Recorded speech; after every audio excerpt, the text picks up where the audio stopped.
Ya, baik. Bismillahirrahmanirrahim. Assalamualaikum warahmatullahi wabarakatuh. Ya, tetap semangat.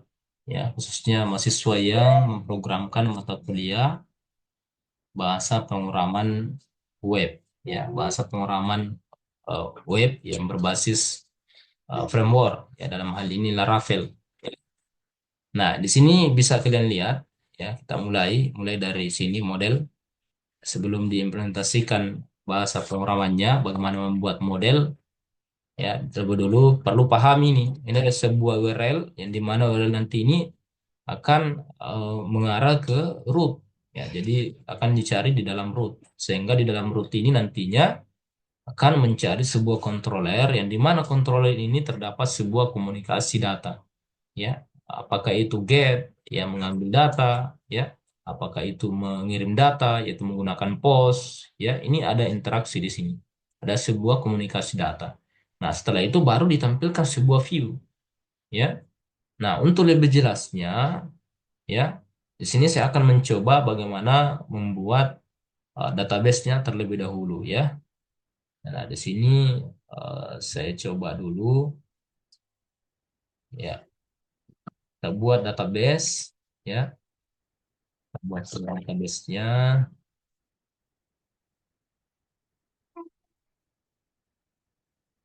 Di sini saya hapus dulu ya,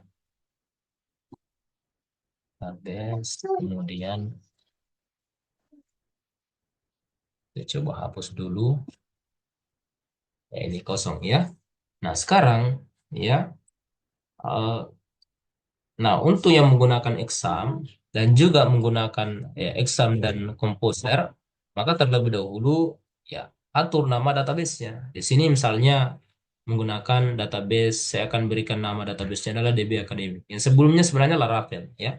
Terkait dengan MySQL-nya tidak perlu diubah. Jadi ingat ada di file environment, di struktur folder yang kita buat, struktur project yang kita buat, kemudian cari di environment-nya. Kemudian cari MySQL, ya, terkait dengan hostnya, for itu tidak perlu diubah. Yang perlu diubah adalah nama database-nya. Dan juga username-nya tidak perlu diubah. Ketika misalnya menggunakan password, maka berikan. Kalau tidak, maka kosongkan saja.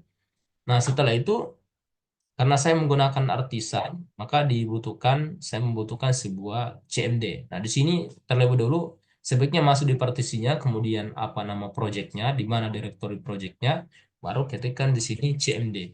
Maka secara otomatis CMD-nya akan muncul, ya. Maka setelah itu, karena saya menggunakan artisan, fitur artisan yang ada di Laravel, ya, di sini saya menggunakan artisan, kemudian migrate. Nah, ini adalah diminta untuk membuat database. Karena database-nya tadi saya sudah hapus, karena saya ingin mengulang dari awal, maka diminta untuk buat database dengan, ya, beri, ya. Nah, database-nya sudah tersedia, kemudian secara otomatis tabel yang kita sudah buat, ya, secara otomatis juga sudah ada. Inilah kelebihan fitur dari Laravel. Disiapkan tabel untuk authentication. Nah, ini dibutuhkan ketika membuat sebuah aplikasi lebih besar yang biasanya ada loginnya, maka dibutuhkan sebuah tabel, ya, reset password dan sebagainya. Nah, seperti itu, ya. Nah, setelah ini eh, ya kita bisa lihat di sini. Kalian bisa lihat, ya, database yang sudah dibuat, ya, kemudian di dalamnya terdapat tabel. Nah, berikutnya saya ingin membuat tabel yang baru, ya. Tabel yang baru yaitu tabel mahasiswa. Di sini belum ada. Maka di sini saya akan membuat sebuah model, ya. Bagaimana model itu, ya, ketika misalnya eh, ya ingin membuat sebuah model, maka diperlukan juga sebuah artisan. Artisan, ya, kemudian model. Ya, sini modelnya adalah mahasiswa. Nah, ini saya akan membuat kelas mahasiswa, kemudian saya tambahkan, saya buat kan juga eh, ya struktur struktur tabelnya, ya, karena ini adalah sebuah model, maka tentu dibutuhkan sebuah tabel, maka dibutuhkan sebuah struktur tabel, yaitu dengan menambahkan kurang kemudian m. Ya, di sini secara otomatis akan tercipta kelas model, kemudian juga tercipta file yang berisi struktur struktur tabel. Nah, untuk lebih jelasnya, nah, bisa dilihat di sini, ya, bisa dilihat, ya, di migration, kemudian ini adalah struktur tabelnya, ya. Ini adalah nama tabelnya, membuat tabel. Kemudian di sini saya tambahkan misalnya sebuah file, yang nama filenya adalah, ya, misalnya saya copy saja ini supaya lebih cepat. Ya, saya tambahkan file, ya, sini saya tambahkan file, name, kemudian nama, kemudian saya tambahkan alamat. Ya, nah ini kalau misalnya ingin tambahkan atribut lainnya, silakan tambahkan. Ya, nah kemudian kalau misalnya ada tabel yang lain, misalnya dosen dan sebagainya, project yang lain ya, silakan ganti misalnya. Inilah nama tabelnya, kemudian filenya. Nah setelah itu selanjutnya saya buat lagi migration, migrate. Saya membuat tabel baru lagi. Ya, ya saya ya generate istilahnya ya. Nah, secara otomatis tabel yang kita buat tadi di strukturnya secara otomatis ini ya tercipta. Nah, ini tabelnya. Ya. Nah, di dalamnya adalah name, ya ada field, name, nama, ya. Nah, seperti pada struktur ini. Nah, ini nama tabelnya. Nah, setelah itu maka dibutuhkan sebuah model bagaimana model itu memanggil sebuah tabel. Ya, misalnya model mahasiswa ingin memanggil nama dari nama dari nama tabelnya. Ya, di sini saya sudah siapkan script untuk lebih cepatnya. Ya, di sini. Ya, saya panggil nama tabelnya. Nama tabelnya adalah mahasiswa. Ya, saya panggil. Jadi secara otomatis di model ini menampilkan tabelnya, ya, menampilkan tabel mahasiswa.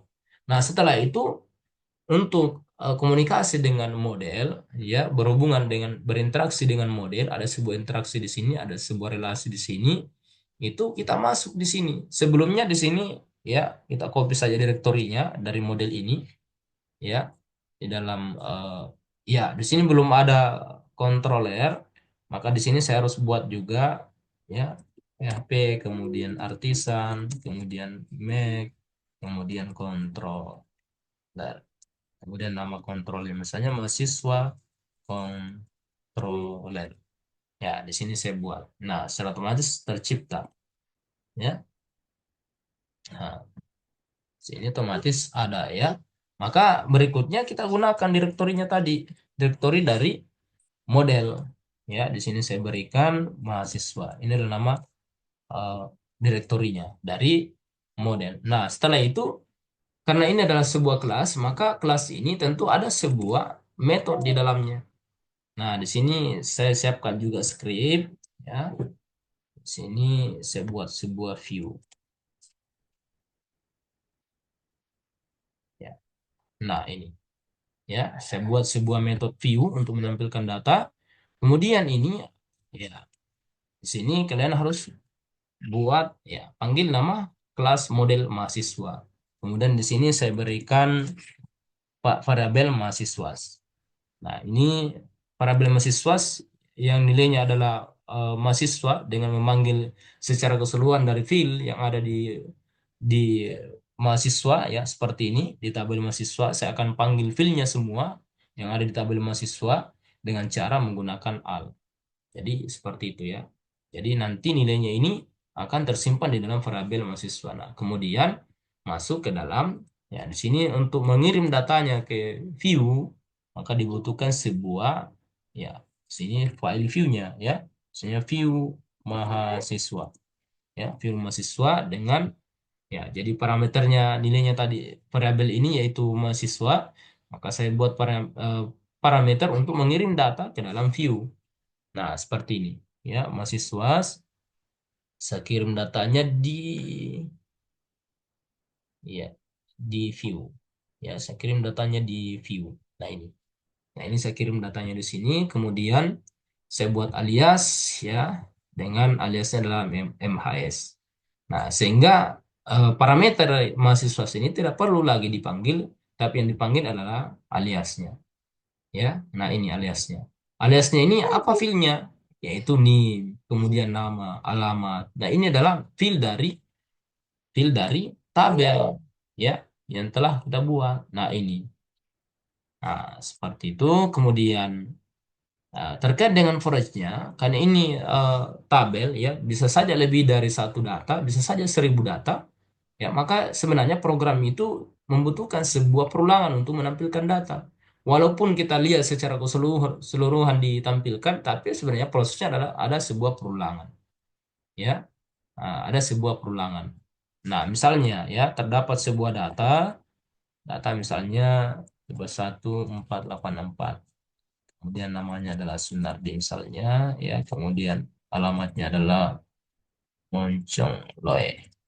Kemudian di sini ya 12 22 00. Kemudian ya Rahmat misalnya. Kemudian ini Anta misalnya, ya. Nah, ini ada sebuah data, ya. Jadi data ini akan ditampilkan secara berulang, ya. Nah, seperti itu. Jadi ini perintah untuk forage menampilkan secara berulang. Nah, setelah itu ya juga dibutuhkan sebuah root. Ya, setelah membuat interaksi antara hubungan antara model dan eh, ya model dengan control dan view, maka dibuat sebuah rootnya. Ya, di sini dibuat sebuah root. Nah, rootnya di sini, ya, di sini saya buat rootnya. Ini adalah nama dari suatu ini, ya. Nah, di sini saya copy supaya tidak ada yang salah. Ya, kemudian di rootnya, ya, ini, ya, kemudian parameternya mahasiswa dan metodenya adalah view. Ya, di dalam mahasiswa controller itu terdapat sebuah metode view. Nah, ini yang ditampilkan nantinya. Ini yang akan dieksekusi. Ya, nah seperti itu. Nah, terkait dengan gate-nya, karena ingin menampilkan data, maka dibutuhkan sebuah gate. Nah, di sini untuk melihat lebih jelasnya di aplikasinya. Ya, jadi sampai di sini setelah membuat root, maka kita bisa jalankan aplikasinya. Kita bisa jalankan. Ya, ini tadi. Ya, sebelumnya tentu aktifkan lagi serve-nya, ya. Nah, gunakan artisan, ya, ini, ya. Setelah itu kita buat, ya, kita jalankan, ya. Nah, dengan memanggil nama, ya, parameternya itu mahasiswa. Nah, ini akan ditampilkan datanya. Saya kira seperti itu, ya, untuk tutorial ini hanya sampai menampilkan data, ya. Tetap semangat, ya. Ini sebenarnya kalau kalian ulang-ulangi pasti kalian bisa. Nah, jadi sebagaimana kalau kita ingin mengerjakan sesuatu sebenarnya itu tergantung dari kebiasaan. Begitu juga dengan bahasa program. Kalau kita sering selesai misalnya ini menampilkan, kita ulangi lagi. Begitu seterusnya sampai mahir.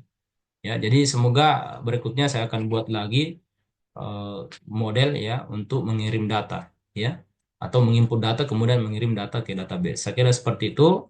Ya, tetap semangat, ya, tetap banyak mengulang-ulang, sering ulang-ulangi video ini, ya, karena ini saya buat mulai dari awal sampai menampilkan data. Sekian, wassalamualaikum warahmatullahi wabarakatuh.